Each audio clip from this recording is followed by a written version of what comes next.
G'day folks, and welcome back to another on-site live TV with Von Piros. And today I'm going to do some upwind downwinds. You probably saw me do one last weekend where I was like 35 knots at Runaway Bay and I was punching upwind and then turning around and coming back with the bumps. That was in the Broadwater, not out on the ocean. And that was quite a great run. And I was on the Armstrong 780 HA, but I think, coming back on the bumps, I was doing a lot of pumping. I need something a bit more carry because in 6 weeks to this day, I'm going to Hood River. This will be my third time back to Hood River with Foildrive. First time, it's just like going to Disneyland. I sort of didn't quite know what I was doing. I was just riding everything.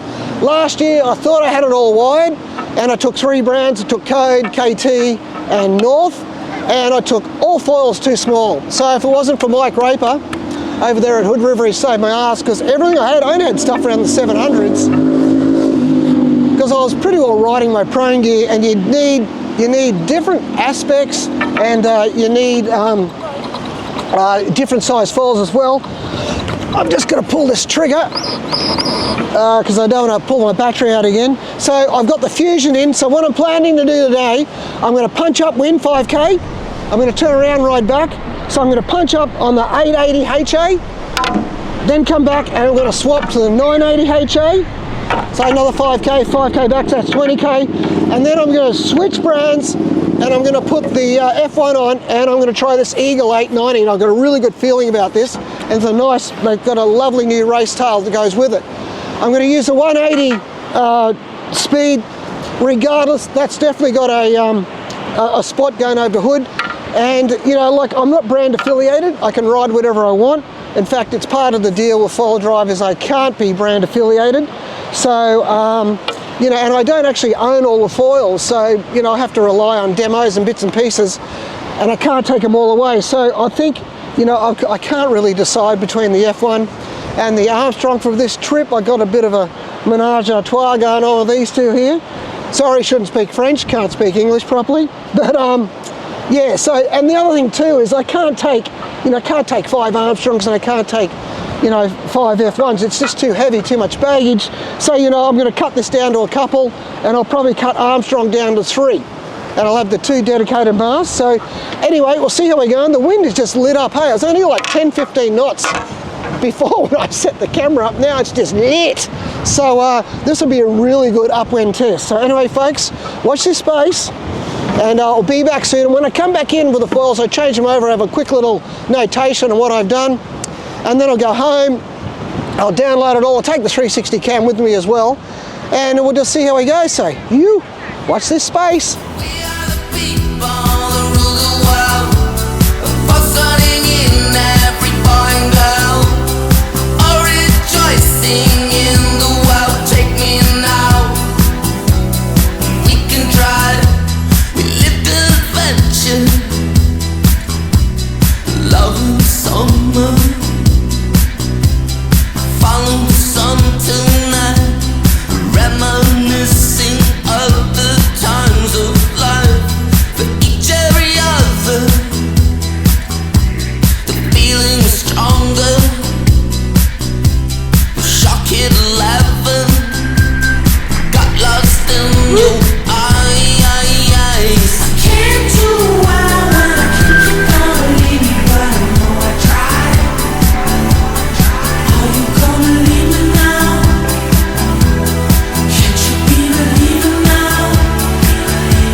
That was brutal. I'll fill you in on the big camera. It's different swells.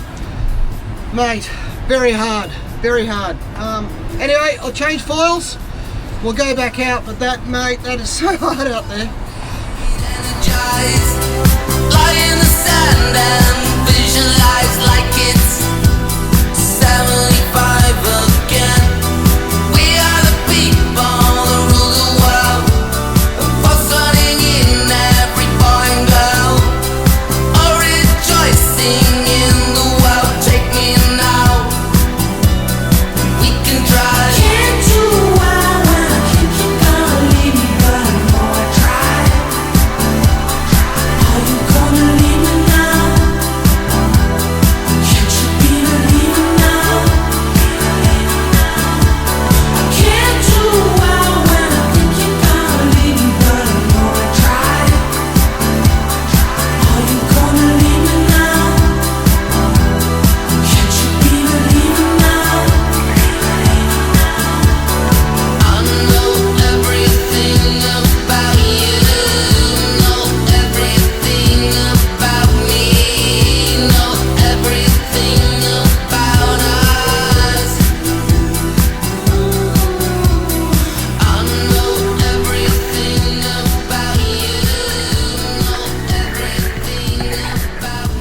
Okay, I'm back, and you might be able to tell I've lost a bit of spring out of my step. As I said in the before video, it was it's only blowing about 10-15 nights, nice sunny sky. It's, even though it's the middle of winter, it was still really warm. It's just, but we just get this, the changes here in winter is really weird, especially with the wind. That's why it's so terrible for para winging and all the wind sports this time of year. It'll be 10 knots and then it'll go to 30, then it'll go to 15, then it'll go to 20. Anyway, by the time I hit the water, it was, it was like 20, then it got to 20, 25, and the wind was shifting, and we've just got this real confused swell. So we've got like a south wind with like a southeast swell, and then we just have like this due east swell. So we got the wind moving, we got two different swell directions coming through. So it was hell. It was super hard. And I'll show you out there with my 360 camera, which was, by the way, the hardest thing in the world. As hardest filming I've ever had to do. I had so many crashes. And just with that, with this upwind, downwind stuff, I've done quite a few videos. I've never talked about this before, but when you get on these longer boards, and I said you can also get on the, some of the smaller sup downwind boards where everybody's pulled a pin on them, they're going pretty cheap. With these boards, they go amazingly well upwind, but I tell you what, if it was big and nasty and choppy, again, I'll show you it on my 360, it always flattens it out, but watch the nose just purling going actually through the waves, because I was actually driving straight through waves. When you blow it and you get launched, and generally you get thrown back, you got this big board, 6-foot board, had a big foil on, these big foils on it, it gets blown back over you. So you got to be super careful. I'll see if I can find a foil. I haven't had a look at the 360 vision yet. I've just come home, had something to eat, had a shower, and just got my shit back together. But let's go back to where all this started. It was last week. 35 knots, and I was in the Broadwater. We had a flood tide and the wind going different directions, so it was great. And I went out on the Armstrong 790 HA, which was great, going upwind. And but coming back wind, the troughs were a little bit small. So why I'm working so hard on this, 6 weeks from today, as I said in the previous video, I'm going to Hood River. This is my Hood River preparation, and I'm just taking you through what I've been doing. So today, I didn't take the 780 out. That would have been a disaster. So as I said previously, I was going to go out in the 880. So here we are. I went out on the 880 HA, and these are actually a really good foil because it's in between medium and ultra, which is high aspect. But this word high aspect now covers quite a large ground. So this is a very good. It's like a non-race wing, and this is sort of what you want out there today. But I was a little bit underdone on it, and I'll show you some footage. You can see me beating out, like I'll get some clips up, but man, I had some falls, hey, it was pretty brutal. But when I turned around, it was just sick, it was so much fun, and it was great. It was actually really fast, it was really easy to control, and it was, I thought, well, that's it. That's the one I'm going to use. But it just got worse and worse and worse, and I was trying to go to 5K, and I just couldn't make it, hey. It was just brutal. I still had plenty of battery, but I was just, the amount of falls I was having with the camera and the big pole, I was going to get hurt. So anyway, I came back, still plenty of juice and effusion, and I put on the 980 HA, which I've never ever ridden before. And I'm pretty flogged. The sun's coming down, it's getting colder. And I said, I've got to do another one after this. So anyway, I took off, and it was just so good into the wind. Have a look at this. And you can just see by my poise and my position, I'm in so much more control. And it was a joy. On this one, I could have gone the 5K quite easily, but I was running out of light, and I still had another foil to put on. And I was pretty knocked around, and it was actually, once the sun starts to drop, even though it's warm during the day, once the sun starts to drop, it gets cold pretty quick, and it can get down to, pretty low temperatures for us. It gets under 20 degrees, like that's when it starts to snow, isn't it? And then look, I came back, and then what surprised me with this, you can see the difference in the wingspans here. Like it's quite significant. And but it's not a giant foil, so for 980 it's still got a good span on it. Like it's not these ones that go like out over a meter.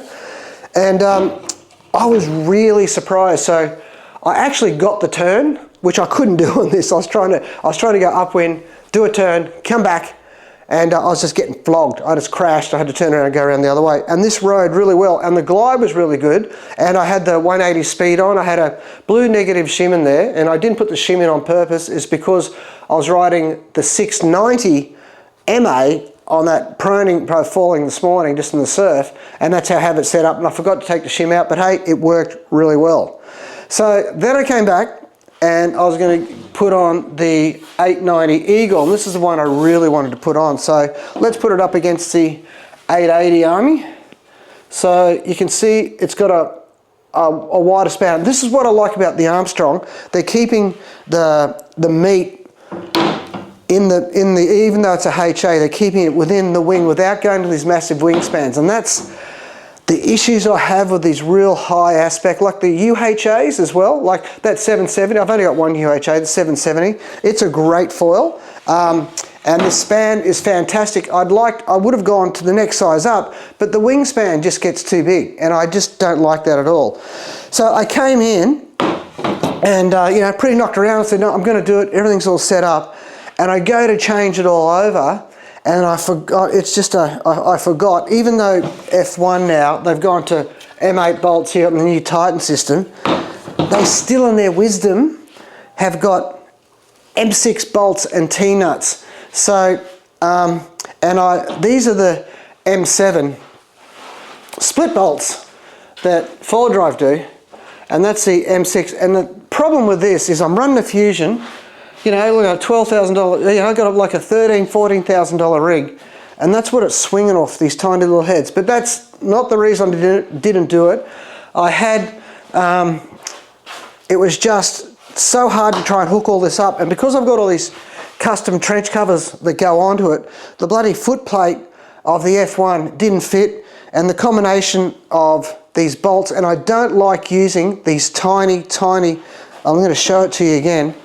It's not just the gauge of the bolt, it's the head, and that's all that's holding it on. So anyway, I just spat the dummy and said, that's it. I'm not doing it. So you know what the F1, boys, you go change that to, you go change your bolts up here to M8, and you leave these things at M6, and hey, Slingshot, you're in the same boat. I reckon all T-nuts should be a minimum M7, Armstrong M7. So, and then if you're using a Fusion, you can't use an M8 anyway. So that's why Foildrive have done these specialised split bolts, and they make it so easy. Trying to get these tiny little bolts into here, into the dark pit of my trench, it just makes it super hard. So unfortunately, the F1 didn't get a run today. But I tell you what, I was so impressed with the Army. Like I say, I've been riding both these brands a lot lately, and I've been riding Slingshot as well too. And I've still been riding the Code, and I've still been riding the North. But this wing range, I'm actually this HA, and I think for me at Hood River is going to work out really, really, really well. So we'll just cut back to some more footage. There's your difference there. Not a massive difference, but I tell you what, Upwind, this just destroyed the world. In fact, this is, I'm going to say, this is the best Upwind foil I've ever ridden. So I'm going to put some more time in on this, and I think for Hood River, I'm going to cut it down. Don't worry if I'm going to get another crack, but at this stage, I think I'm just going to run with the Armies, and I might chuck an MA in there as well. And I'll just see how we go. But anyway, just got the footage rolling there. Any questions, fire away. So look, I'll just talk, a lot of people have asked me about the boards. And so I'll go back to the footage I'll just go back to some of the footage. I want you to look at this nose. It's very narrow. This board's only 18 wide. And so that's my normal Foildrive board. So this one's 17.5. So, and that's 5.2, that's 6 foot. That's 32 litres, that's 43 litres. And the litres is heaps. You can actually knock out more litres. It's this length and shape you want for spearing and going out through the waves, and it makes it quite comfortable. I note to myself today, I'm actually going to drop the mast back a little bit more, because when the swells are super steep and I was driving up, I was having to move forward more on the board. When I was coming back down, my foot was pretty far forward. You can actually have a look in the video on that. And I was spearing the nose a lot. So if I just get my weight back a little bit more, we'll see how we go. So look, you know, this is basically what I do for myself, and I'm just sharing it with you. I'm not sort of here to promote any brand, any board. Obviously, Foildrive, this is how I do it every day. I grind. I surfed this morning. I'll go out again tomorrow. I'll sit back. I'll have a look at the video. I learn a lot watching myself, my feet positions and things like that. And I'll just go out and I'll probably do another video over the weekend and just see how we go. So thanks for watching. That just wraps up my crazy Friday afternoon. And again, it just shows you what you can do on a Foildrive. I mean, it was like one of the most popular beaches in Australia, Surfers Paradise. There's no one surfing, there's no one kiting, there's no one dinging, there's no one para-winging. And it was just shows what's possible on your Foildrive. And I want you to go out there and have a bit of a go. There's not like what I did. That was just, even for my ability and the time I've put in, I bit off a bit more than I can chew today with this big mega punch upwind. So start small, get bigger, but again, it's just what you can do on a Foildrive. So thanks for watching, folks, and I'll talk to you again soon. You.